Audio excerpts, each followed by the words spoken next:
எல்லா புகழும் இறைவனுக்கே. Hello friends, welcome to Kilakarai kitchen. இன்றைக்கி நம்ம சேனலில் குட்டீஸ்லேருந்து பெரியவங்க வரைக்கும் எல்லாருக்குமே ரொம்ப பிடிச்ச சிக்கன் சேவை பிரியாணி எப்படி செய்யலான்னு தான் பார்க்க போகிறோம். அதுக்கு முன்னாடி இப்போ தான் நம்ம சேனலை ஃபர்ஸ்ட் டைம் பார்க்குறீங்கன்னா மறக்காமல் சப்ஸ்கிரைப் பண்ணிவிட்டு கூடவே பக்கத்தில் இருக்க பெல் ஐக்கானையும் கிளிக் பண்ணிக்கோங்க. இப்போ வாங்க வீடியோக்குள்ளே போகலாம். இது செய்கிறதுக்கு நான் 1 கிலோ சிக்கன் வாங்கி க்ளீன் பண்ணி வச்சுருக்கேன். இதில் 150 ml தயிர், பாதி லெமனோட ஜூஸ், அப்புறம் தேவையான அளவு உப்பு சேர்த்து இதை நல்லா கலந்து விட்டுக்கோங்க. இந்த மாதிரி சிக்கனை ஃபஸ்ட்டு மேரினேட் பண்ணிவிட்டு அதுக்கப்புறம் குக் பண்ணும்போது சிக்கன் நல்லா ஜூஸியாக இருக்கும், டேஸ்ட்டாகவும் இருக்கும். சிக்கனை ரொம்ப குட்டி குட்டியாக கட் பண்ணிடாதீங்க, பிரியாணிக்கு மாதிரி கட் பண்ணி வாங்கிக்கோங்க, இல்லைன்னா நீங்கள் தேடி தேடி எடுக்கணும். ஸோ இப்போது இதை நல்லா பெரட்டி விட்டுட்டேன். இதை மூடி போட்டு ஒரு அரை மணி நேரம் ஊற வச்சிடுறேன். இப்போ நம்ம பிரியாணி செய்ய ஆரம்பிக்கலாம். இதுக்கு ஒரு அகலமான பாத்திரம் எடுத்திருக்கேன். இதில் 150 ml ஆயில் சேர்த்துக்கிறேன். ஆயில் நல்லா சூடானதுக்கப்புறம் இதில் 4 பட்டை, 6 கிராம்பு, 7 ஏலக்காய் சேர்த்துக்கிறேன். இந்த ஸ்பைசஸ் எல்லாமே நல்லா பொரிஞ்சு வாசனை வந்ததுக்கப்புறம் இதில் ஸ்லைஸாக கட் பண்ணி வச்சுருக்கிற 200 கிராம் பல்லாரி வெங்காயத்தை சேர்த்துக்கிறேன். இந்த பிரியாணி நம்ம இடியப்ப பிரியாணி எப்படி செய்கிறோமோ அந்த மாதிரி தான். பட் அதுக்கு நம்ம இடியப்பம் அவிச்சு எடுக்கணும். இதுக்கு அந்த மாதிரி வேலை இல்லை. நம்ம டைரெக்டாக சேவையை சேர்த்து மிக்ஸ் பண்ணி விட்டுடலாம். இப்போது பெரிய வெங்காயம் இந்த அளவுக்கு கலர் சேஞ்ச் ஆனதுக்கப்புறம் இதில் அரைச்சி வச்சுருக்கிற சின்ன வெங்காயத்தை சேர்த்துக்கிறேன். இந்த பிரியாணிக்கு சின்ன வெங்காயம் சேர்த்தா ரொம்ப நல்லாயிருக்கும். ஸோ 100 கிராம் சின்ன வெங்காயத்தை மிக்ஸி ஜாரில் சேர்த்து கொரகொரப்பாக அரைச்சி எடுத்திருக்கேன். அதை சேர்த்துட்டு இதை நல்லா கலந்து விட்டுக்கிடலாம். நீங்கள் பொதுவாக பிரியாணி செய்யும்போது பெரிய வெங்காயம் மட்டும்தான் சேர்ப்பீங்க. பட் இந்த மாதிரி சின்ன வெங்காயமும் சேர்த்து செய்யும்போது நல்ல டேஸ்ட்டாக இருக்கும். இப்போது வெங்காயத்தோட கலர் இந்த அளவுக்கு சேஞ்ச் ஆனதுக்கப்புறம் இதில் 5 பச்சை மிளகாயும், அரை கைப்பிடி அளவு புதினா மட்டும் சேர்த்துக்கிறேன். இன்றைக்கி நான் 1/2 கிலோ ரைஸ் சேவை தான் செய்ய போகிறேன். ஸோ அதுக்கு இந்த அளவுகள் சரியாக இருக்கும். நீங்கள் எவ்வளோ குவான்டிட்டியில் செய்ய போகிறீங்களோ அதுக்கேற்ற மாதிரி அளவுகளை மாற்றிக்கோங்க. எப்போவுமே பிரியாணியை பொறுத்த வரைக்கும் மசாலா காரத்தை விட மிளகாயோட காரம் தான் ரொம்ப நல்லாயிருக்கும். நெக்ஸ்ட்டு இதில் 1 டீஸ்பூன் மிளகாய் தூளும் 1/4 டீஸ்பூன் மஞ்சள் தூளும் சேர்த்துக்கிறேன். இதை நம்ம எண்ணெயில் வதக்குறதுனால தீ லோ ஃப்ளேமில் வச்சுக்கோங்க, இல்லைன்னா கருகிரும். நம்ம இந்த பிரியாணிக்கு மிளகாய் தூள், மஞ்சள் தூளை தவிர வேறு எந்த வித மசாலாவும் சேர்க்க போகிறது கிடையாது. நெக்ஸ்ட் இதில் இஞ்சி பூண்டு பேஸ்ட் சேர்த்துக்கலாம். ஸோ இன்றைக்கி ஃப்ரெஷ்ஷாக அரைச்ச இஞ்சி பூண்டு பேஸ்ட்டில் 3 டேபிள் ஸ்பூன் அளவு சேர்த்துக்கிறேன். இஞ்சி பூண்டு பேஸ்ட் சேர்த்துட்டாலே கீழே அடிப்பிடிக்க ஆரம்பிச்சிடும். ஸோ நம்ம கவனமாக கிளறி விடணும், இல்லைனா பிரியாணி கசப்பு தன்மை கொடுக்கும். ஸோ அதனால் நல்லா கிளறி விட்டுக்கோங்க. இஞ்சி பூண்டு பேஸ்ட் சேர்த்ததுக்கப்புறம் உப்பு சேர்த்துக்கோங்க. இந்த மாதிரி சேர்க்கும்போது கீழே அடிப்பிடிக்கிறது கம்மியாகும். நான் தேவையான அளவு உப்பு சேர்த்துட்டேன். பட் பத்தாத மாதிரி இருந்துச்சுன்னா நீங்கள் சேவையை சேர்க்குறதுக்கு முன்னாடியே உப்பு ஆட் பண்ணிடுங்க. அப்போ தான் கரெக்டாக இருக்கும். இந்த மாதிரி பிரியாணி ரெசிபீஸ்க்கெலாம் உப்பு கொஞ்சம் தூக்கலாக இருந்தால் தான் நல்லாயிருக்கும். இப்போது இஞ்சி பூண்டு பேஸ்ட்டோட ரா ஸ்மெல் போயிடுச்சு. அடுத்து இதில் நல்லா சாப் பண்ணி வச்சுருக்கிற 150 கிராம் தக்காளி சேர்த்துக்கிறேன். இப்போ வர தக்காளிலாம் வேகிறதுக்கு ரொம்ப டைம் ஆகுது. ஸோ அதனால நான் இந்த மாதிரி சாப் பண்ணி சேர்த்துட்டேன். நீங்கள் கொஞ்சம் பெருசாக சேர்க்குறதா இருந்தால் கூட சேர்த்து வதக்கி விட்டுக்கிடலாம். தக்காளியை நம்ம இந்த மாதிரி சேர்த்துருக்கிறதுனால குயிக்காகவே வதங்கிடும். அடுத்து இதில் அரை கைப்பிடி அளவு மல்லி இலைகளை சேர்த்துக்கிறேன். ஃபஸ்ட்டு எண்ணெயில் வதக்கும் போது புதினா சேர்த்தேன். அந்த மாதிரி சேர்க்கும்போது நல்ல வாசனையாக இருக்கும். இப்போ மல்லி இலைகளை சேர்த்து வதக்கி விட்டுக்கிறேன். அடுத்ததாக இதில் நம்ம மேரினேட் பண்ணி வச்சுருக்க சிக்கனை சேர்த்துட்டு நல்லா பெரட்டி விட்டுக்கலாம். சிக்கனை நம்ம டைரெக்டாக சேர்க்கும்போது அந்தளவு டேஸ்ட் இருக்காது. பட் இந்த மாதிரி நீங்கள் மேரினேட் பண்ணி சேர்க்கும்போது நல்ல சாஃப்டாகவும் ஜூஸியாகவும் இருக்கும். இந்த பிரியாணியை நம்ம மட்டன் அண்ட் பீஃபை யூஸ் பண்ணி செய்யலாம். பட் குட்டீஸ்களுக்கு ரொம்ப பிடிச்சது இந்த சிக்கன் பிரியாணி தான். இது ரொம்ப நேரம் வேகவும் செய்யாது, சீக்கிரமே வெந்துடும். வீட்டுக்கு கெஸ்ட்டு வந்துட்டால் கூட நம்ம குயிக்காக இந்த மாதிரி ரெசிபியை செஞ்சு சர்வ் பண்ணலாம். இன்றைக்கி நான் எடுத்துருக்கிறது இந்த 777 பிராண்டோட ரைஸ் சேவை தான். இதை தான் நான் இன்றைக்கி யூஸ் பண்ண போகிறேன். இப்போது இதை மூடி போட்டு வேக வச்சுக்கிறேன். இது வேகிற கேப்பில் நம்ம ஃப்ரூட்ஸையும் கட் பண்ணிடலாம். இந்த ஃப்ரூட் நான் ஆர்டர் போட்டிருந்தேன், இப்போ தான் வந்துச்சு. ஸோ என் பசங்களுக்கு ரொம்ப பிடிச்ச ஃப்ரூட். இதையும் கட் பண்ணி வச்சுட்டேன்டா பிரியாணி சாப்பிட்டதுக்கப்புறம் இதையும் சாப்பிட்டுக்கிடுவாங்க.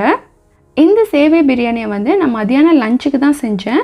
ஸோ இதை நீங்கள் காலையில் பிரேக்ஃபாஸ்ட்டாவோ இல்லைன்னா நைட்டு டின்னராகவோ செய்யலாம். சரி, நம்ம எப்போவுமே மதியானத்துக்கு ரைஸ் தானே பண்ணுறோம், இன்றைக்கி டிஃபன் பண்ணிடலாம் அப்படின்னு சொல்லிட்டு சிக்கன் இருந்துச்சு, அதை யூஸ் பண்ணி சேவை பிரியாணி செஞ்சாச்சு.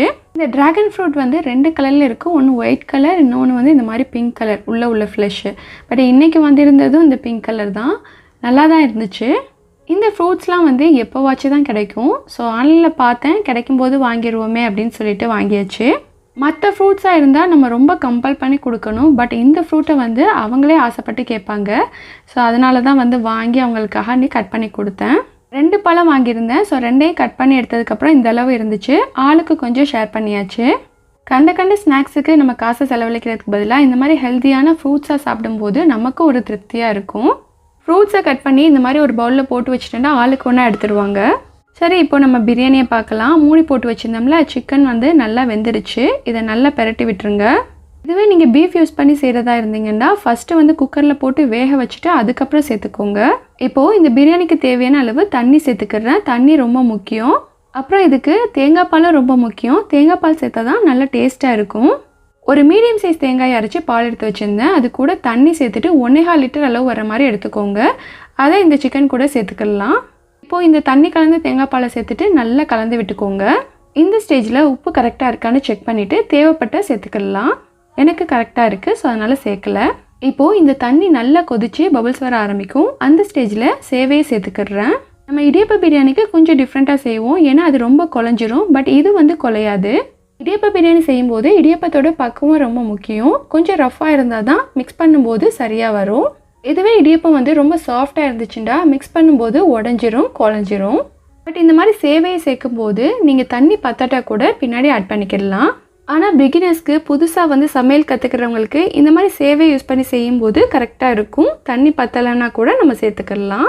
பட் நம்ம ஆரம்பத்துலேயே தண்ணி அதிகமாக வச்சுட்டோன்னா குழஞ்சிரும், ஒன்றும் பண்ண முடியாது. ஸோ அதனால் கவனமாக வந்து தண்ணியை கொஞ்சம் கம்மியாக வச்சுக்கோங்க, பின்னாடி கூட தெளிச்சிக்கிடலாம். இன்றைக்கி நான் சொன்ன இந்த தண்ணியோட அளவு வந்து 1/2 கிலோ சேவைக்கு சரியாக இருக்கும். இப்போ இதில் சேவையை சேர்த்ததுக்கப்புறம் தண்ணி எல்லாத்தையுமே வந்து சேவை அப்சர்வ் பண்ணிடும். இதுக்கப்புறம் இதில் ஒரு ஃபைனல் டச்சிங் கொடுக்கணும். அதாவது நெய்யில் முந்திரியை தாளித்து சேர்த்தண்டா நல்ல மணமாக இருக்கும். இது கூட நீங்கள் கிஸ்மிஸ் சேர்க்குறதா இருந்தாலும் சேர்த்துக்கலாம். பட் இன்றைக்கி நான் சேர்க்கல, வெறும் முந்திரி மட்டும்தான் சேர்க்க போகிறேன். ஸோ அதுக்கு ஒரு தாளிப்பு கரண்டி எடுத்துகிட்டு இதில் 3 டேபிள் ஸ்பூன் கீ சேர்த்துக்கிறேன்.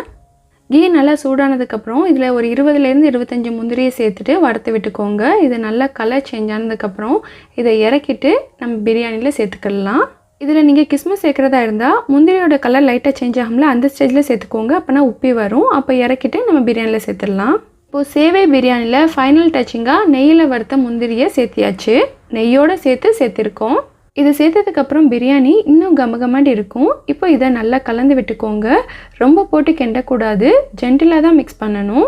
இப்போ இதை ஒரு 5 மினிட்ஸ் வந்து தம் போட்டுட்டேன்டா நல்லா பர்ஃபெக்டான சேவை பிரியாணி ரெடி ஆயிரும். இந்த சிக்கன் சேவை பிரியாணி சிக்கன் இடியப்ப பிரியாணி மாதிரியே தான் இருக்கும். நமக்கு டிஃப்ரென்ஸ் அவ்வளோவா தெரியாது. இதில் தண்ணி அவ்வளோவா இல்லை. ஸோ மூடி போட்டு ஒரு 5 மினிட்ஸ் மட்டும் தம் போட்டு ஸ்டவ் ஆஃப் பண்ணிடுறேன். ஒரு 10 மினிட்ஸ் கழித்து ஓப்பன் பண்ணி பார்க்கலாம். இந்த சிக்கன் சேவை பிரியாணிக்கு சைடிஷே தேவைப்படாது. பட் இருந்தாலும் நம்ம ஒவ்வொரு பிரியாணிக்கும் வந்து ஆனியன் ரைத்தா வைப்போம்ல, ஸோ அதே மாதிரி அதையும் ரெடி பண்ணுறேன். இதுக்கு ஒரு 2-3 பெரிய வெங்காயம் எடுத்திருக்கேன். தோலை நீக்கிட்டு ஸ்லைஸாக கட் பண்ணிக்கிடுறேன். இந்த ஆனியன் ரைத்தாவெலாம் பசங்களுக்கு அவ்வளோவா பிடிக்காது. சிக்கன் ஃப்ரை பண்ணி வச்சா நல்லா சாப்பிடுவாங்க. பட் நான் இன்றைக்கி சிக்கன்லாம் ஃப்ரை பண்ணலை. எல்லா சிக்கனையுமே வந்து நான் சேவையிலே சேர்த்துட்டேன். அடுத்து இதில் துருவின கேரட், அப்புறம் குட்டி குட்டியாக சாப் பண்ண மல்லி இலை, குட்டி குட்டியாக நறுக்கின பச்சை மிளகாய், தேவையான அளவு உப்பு, அப்புறம் தயிர் சேர்த்துட்டு இதை நல்லா கலந்து விட்டுக்கலாம். இதுக்கு நல்ல கெட்டியான தயிரை கொஞ்சம் அதிகமாக சேர்த்தா தான் நல்லாயிருக்கும். ஆனியன் ரைத்தாக்கு நம்ம எப்போவுமே தண்ணி சேர்க்கக்கூடாது, ஏன்னா வெங்காயத்துலேருந்து தண்ணி வரும், அது சரியாக இருக்கும். ஸோ அதனால் தண்ணி சேர்த்துறாதீங்க. இப்போ இதை நல்லா கலந்து விட்டுக்கிறேன். அப்புறம் ஃப்ரிட்ஜில் வந்து ஒரு பாதி பொமக்ரானட் இருந்துச்சு, அதையும் இதில் சேர்த்துட்டேன். இது சேர்த்தேன்னா வந்து சாப்பிட்றதுக்கும் நல்லாயிருக்கும், பார்க்குறதுக்கும் அட்ராக்டிவாக இருக்கும். ஆனால் இந்த மாதிரி ஃப்ரூட் சேர்த்து கொடுத்தேன்னா பசங்க கொஞ்சம் சாப்பிடுவாங்க. அந்த புளிப்பு இனிப்பு சுவையோட ரொம்ப நல்லாயிருக்கும். அவ்வளோதான். இப்போ ஆனியன் ரைத்தா ரெடி. இதை ஓரமாக ஒரு பக்கம் வச்சுட்டு இப்போ நம்ம பிரியாணியை பார்க்கலாம். இப்போ நம்ம பிரியாணி ஓப்பன் பண்ணி பார்க்கலாம். ஸோ பிரியாணி எப்போவுமே வந்து குக்கான உடனே திறக்கக்கூடாது, கொஞ்சம் நேரம் செட்டாக விட்டுட்டு அதுக்கப்புறம் ஓப்பன் பண்ணணும். ஸோ அதுக்கப்புறம் நம்ம கிளறி விடும்போது நல்லா உதிரி உதிரியாக கிடைக்கும். பாருங்கள், சிக்கன் சேவை பிரியாணி சிக்கன் நல்லா குக்காகி பர்ஃபெக்டாக வந்திருக்கு. பிரியாணி நல்ல கமன்னு இருக்குது. பசங்க வெயிட் பண்ணிட்டு இருக்காங்க. ஸோ குயிக்காக ஒரு பிரியாணி செய்யணுன்னா கண்டிப்பாக இந்த பிரியாணியை ட்ரை பண்ணுங்கள். எப்போவுமே பிரியாணியை பொறுத்த வரைக்கும் கறி கொஞ்சம் அதிகமாக சேர்த்தா தான் ரொம்ப டேஸ்ட்டாக இருக்கும்.